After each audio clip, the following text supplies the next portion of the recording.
Welcome back to the Climate Trends podcast, and thank you for tuning in today. In this episode, we're diving into one of the most critical conversations leading up to COP29, climate finance. At the heart of climate negotiations is a complex and contentious issue.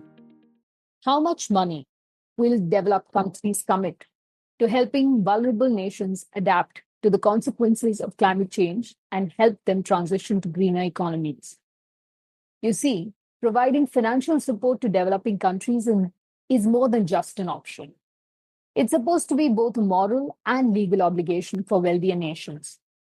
This stems from the fact that these countries are primarily responsible for the cumulative emissions we've seen since industrialization first began. The principle of common but differentiated responsibilities. It was first agreed upon at the 1992 United Nations Earth Summit in Rio de Janeiro, Brazil, and it was formalized in the Rio Declaration on Environment and Development. Enshrined in Principle 7 of this declaration, the CBDR is the key part of the United Nations Framework Convention on Climate Change that was adopted in the same year. The CBDR principle acknowledges the different capacities and historical responsibilities of nations in addressing environmental degradation. Developed nations are expected to take the lead in mitigating climate change and assisting developing nations in this. In fact, this responsibility was solidified in the 2009 Copenhagen Accord, when developed nations agreed to provide $100 billion annually by 2020 to support climate adaptation and mitigation in developing countries. But here's where things start to get messy. That $100 billion goal, that hasn't exactly been met. And the problem runs deeper. There's a significant lack of consistency in how climate finance is reported. Developed countries have been accused of inflating their contributions or counting funds that weren't actually new or additional. This ambiguity, this accounting muddle, as it's been called, creates a massive credibility issue. For instance, it was reported that the wealthy nations had mobilized a total $83 billion in public and private finance in 2020. Sounds like a big amount. But when the methodology used to calculate those numbers was examined closely, some estimates suggest that the real figure could be as low as $21 to $24 billion. This lack of transparency undermines trust in the global climate process, particularly in forums like the UNFCCC and the Paris Agreement. Without clear rules, developing nations are left to question whether the funds they were promised will ever materialize. Now let's talk about South-South cooperation. It's an increasingly significant concept in the climate finance landscape. India, for instance, has provided financial and technical assistance to neighboring nations like Bangladesh, Nepal, and Maldives for developing early warning systems for disasters like cyclones and floods.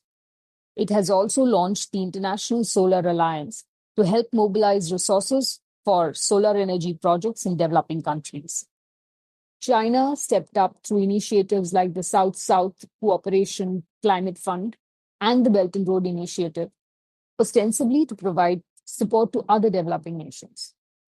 This is part of a larger trend where emerging economies are shaping new global governance models that emphasize shared benefits and collaborative leadership. But even as these alternative funding mechanisms gain traction, the fundamental question remains: where is the money from developed countries? Beyond the accounting inconsistencies, the bigger challenge is that the sheer amount of finance needed far exceeds what's currently on the table. Addressing climate adaptation, mitigation, and loss and damage in vulnerable nations needs trillions of dollars. The original $100 billion goal was always just a starting point. And yet, after all these years, even that modest target has been difficult to achieve. Complicating matters further is the rising debt burden on developing countries. Many of these nations already struggle with loans, and much of the climate finance provided comes in the forms of loans rather than grants, worsening debt crises in regions like sub-Saharan Africa and South Asia. So, what's the solution? For one, it's clear that developed countries need to rethink how they provide climate finance. There are calls to reform multilateral development banks to ensure they prioritize debt relief and equity in their funding processes. The idea is to reduce the control that developed nations have over these institutions, giving emerging economies a far stronger voice in shaping fund flows. But it's not just about reforming international institutions. There's also a push to bring in private capital into climate finance conversations. While public capital remains essential for unlocking this finance, what is needed is a mix of public and private funding.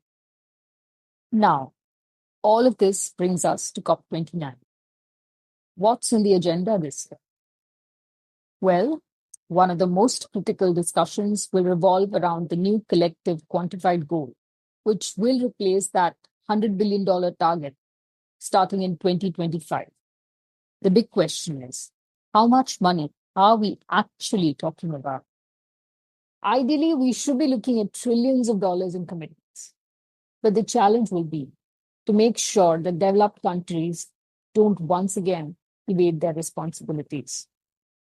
In the lead up to COP29, the Global South is calling for clarity, for accountability, and for meaningful financial flows that match the scale of the climate crisis.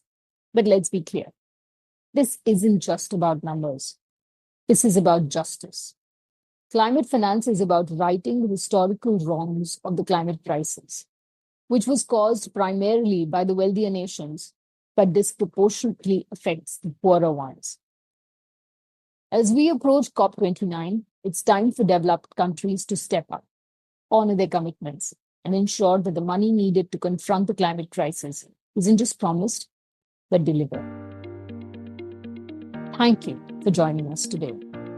As we gear up for COP29, stay tuned for more updates and insights.